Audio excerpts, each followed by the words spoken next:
আল্লাহ যদি চায় তাহলে অল্প সময়ের ভেতরে অনেক কিছু করে ফেলতে পারেন। তার একটি জ্বলন্ত প্রমাণ হচ্ছে আসসালামু আলাইকুম রহমতুল্লাহি ওয়া বারাকাতুহু। সম্মানিত দর্শক মণ্ডলী, আশা করছি সকলে ভালো আছেন, আমরাও ভালো আছি। আমাদের এখানে যে শিলাবৃষ্টি হয়েছিল তার অবস্থা হচ্ছে আল্লাহ তাআলা অল্প সময়ের ভিতরেই যে অনেক কিছু করতে পারেন তার নমুনা হচ্ছে আল্লাহ তাআলা বলতেছেন ইন্নামা আমরুহু ইযা আরাদা শাইআন আইয়াকুলা লাহু কুন ফায়াকুন। আল্লাহ তাআলা যেটা করার ইচ্ছা করেন, মনোনীত করেন, পছন্দ করেন, যেটা করা দরকার সাথে সাথেই সেটা হয়ে যায়। আমরা যখন অনেক চিন্তা বিভোরে থাকি সে সময় আল্লাহ সুবহানাহু ওয়া তাআলা আমাদেরকে নিয়েও সর্বসময় চিন্তা করতে থাকেন।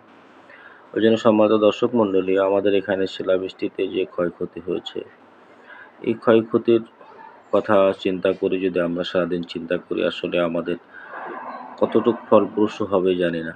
তবে আমাদের আল্লাযীনা ইযা আসাবাতুহুম মুসিবা, যখন কোনো বিপদ আপদ আসুক, সমস্যা আসুক আর সমস্যা দূর হয়ে যাক, আমাদের উচিত সর্বসময় সর্ব অবস্থায় আল্লাহ তাআলার প্রশংসা আদায় করা, যেন মহান আল্লাহ পাক রব্বুল আলামিন আমাদেরকে সমস্ত বালা মুসিবত থেকে যেন হেফাজত করেন এবং আমাদের যে বিপদগুলো আসে এই বিপদগুলো থেকে যেন আল্লাহ তাআলা আমাদেরকে উদ্ধার করেন।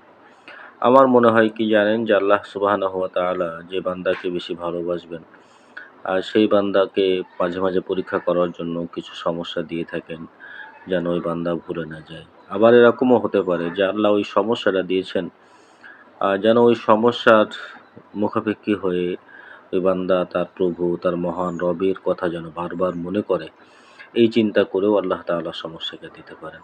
আমি আপনাদের কাছে যে ভিডিওটি প্রকাশ করতেছি এটা শিলাবৃষ্টি হওয়ার পরে যখন বিভিন্ন জায়গায় মাঠে বিভিন্ন জায়গায় গিয়েছিলাম সেখান থেকে ছোট্ট ছোট্ট ভিডিও ধারণ করে আমি আপনাদের কাছে প্রকাশ করতেছি। আর এর থেকে আমাদেরকে শিক্ষা নেওয়া উচিত যে আমরা সর্বসময় সর্ব অবস্থায় একমাত্র কেবলমাত্র শুধুমাত্র আল্লাহ তাআলার প্রশংসায় নিমজ্জিত থাকব এবং তেনার প্রশংসা আদায় করবো ইনশাআল্লাহ। আপনারা যে ছবিগুলো দেখতেছেন এগুলো হচ্ছে মাঠের ছবি। এখন যেটা দেখছেন এটা হচ্ছে পেঁপে বাগান, ছোট ছোট গাছ লাগিয়েছিল, এখন গাছগুলো অনেক খারাপ অবস্থার ভিতরে আছে। শিলাবৃষ্টিতে মানুষের ঘর বাড়িতে যে সমস্যা হয়েছে সেটাকে প্রাথমিকভাবে পানি পড়াতে থেকে বন্ধ রাখার জন্য আমাদের পাড়ার অনেক মানুষ প্রায় 60 থেকে 70 হাজার টাকা ত্রিপল কিনে নিয়ে এসছে ঘরের উপরে দেওয়ার জন্য। আমরা সবাই সবার জন্য দোয়া করব, আল্লাহ তাআলা যেন সকলকে সুন্দর এবং সুস্থ রাখুক, ভালো রাখুক। আপনারা সকলে ভালো থাকবেন, সুস্থ থাকবেন।